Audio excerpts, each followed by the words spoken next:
Un cadre de dialogue direct entre gouvernement et patronat congolais. La table ronde sur les petites et moyennes entreprises, initiative de la Fédération des entreprises du Congo en partenariat avec le PNUD, a permis d'examiner en profondeur les défis et perspectives de développement des PME. Les premiers à s'illustrer, les présidents de la FEC, Albert Yuma Moulimbi, s'est apaisanti sur le rôle de ces PME qui constituent en somme les tissus économiques du pays, en présentant évidemment d'une manière succincte les 4 axes sur lesquels s'appuient les discussions, notamment les cadres fiscaux des PME actuellement inadaptés, les financements, l'accès au marché public et l'accompagnement institutionnel. Le ministre des Finances, Nicolas Kazadi, lui, a émis le vœu d'un dialogue constructif en vue de créer un environnement propice pour les PME.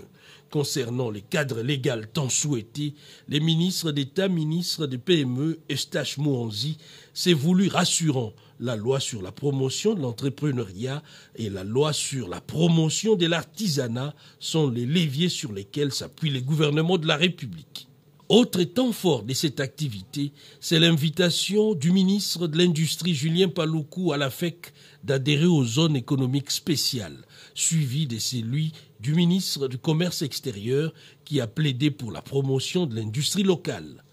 Pour consolider l'agenda commun, les membres de la FEC en séance tenante plaidé pour une fiscalité adaptée au contexte, dans l'optique d'un renouveau du partenariat public-privé dans la conception des politiques publiques.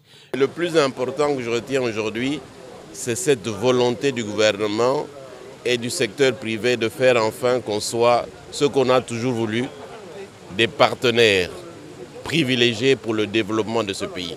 On a montré aujourd'hui, et je remercie tous les membres du gouvernement ainsi que le directeur de cabinet adjoint du chef de l'État d'avoir été présent, on a montré qu'il n'y a pas de compétition entre le gouvernement et le secteur privé.